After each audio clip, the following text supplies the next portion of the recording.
Hello there. I've never made a video like this before for anything outside of school, but I've recently reread a book that I really enjoy, and I thought that I would share it with the internet in the hopes that you might pick it up for yourselves and give it a read. I found it to be not just entertaining, but also very morally instructive for the reader as well.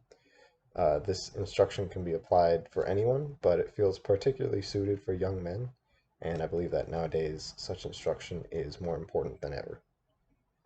So the book is titled Rules for a Knight by Ethan Hawke, with illustrations done by his wife Ryan Hawke. Published in 2015, the book is supposedly based off of an ancient set of manuscripts found in the home of the author's great-grandmother's house after she passed away. They were supposedly written by his ancestor, Sir Thomas Lemuel Hawke of Cornwall, England. Sir Hawke wrote these letters on the eve of his death at the Battle of Slaughter Bridge in 1483. Due to the damage sustained by the letters and their old Cornish dialect, the author had to sort of piece together and translate what he could and just adapted the rest of the story himself.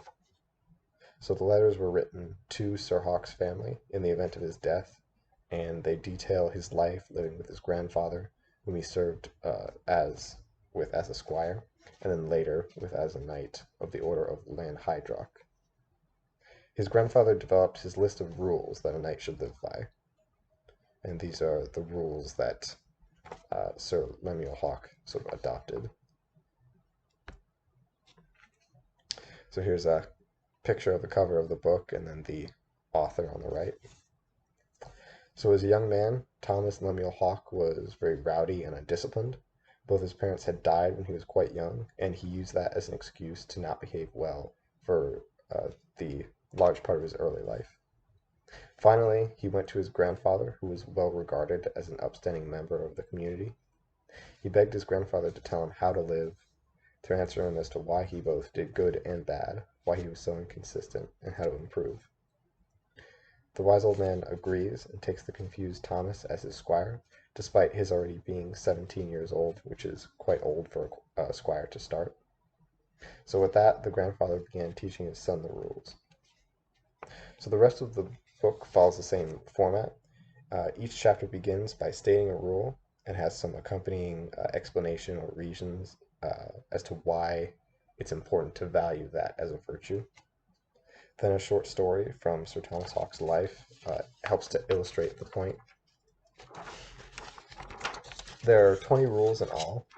They are solitude, humility, gratitude, pride, cooperation, friendship, forgiveness, honesty, courage, grace, patience, justice, generosity, discipline, dedication, speech, faith, equality, love, and death.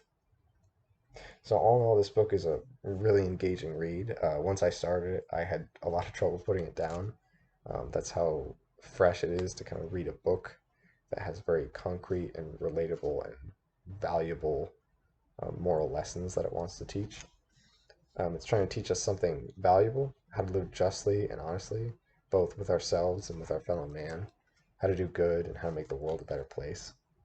I feel like we don't see that type of instruction very much nowadays, and if we do, the values are made somewhat topsy-turvy, or it's sort of put in the context of just a sort of entertainment type of story. But this one you can kind of feel it's both evenly entertaining and very morally instructive. Like I said, I really enjoyed the book so much that I just about flew through it. It's a very quick read too, at just about 150 pages, not counting an extra poem slash short story that's listed after the rules. So all in all, it's a very good book that I recommend. I've never had the urge to make a video, outside of any kind of projects for school before, but I really thought that people could make great use of this book. I've read it multiple times over the last 2 years or so. That once in a while, I'll just pick it up again and read it. So I hope that you consider trying to pick it up somewhere yourself. I genuinely think that this is something that could really be worth your time, especially for young men. But like I said, it's certainly universally applicable for everyone. The author himself even says as much. So thanks for listening, folks, and I'll catch you later. Bye.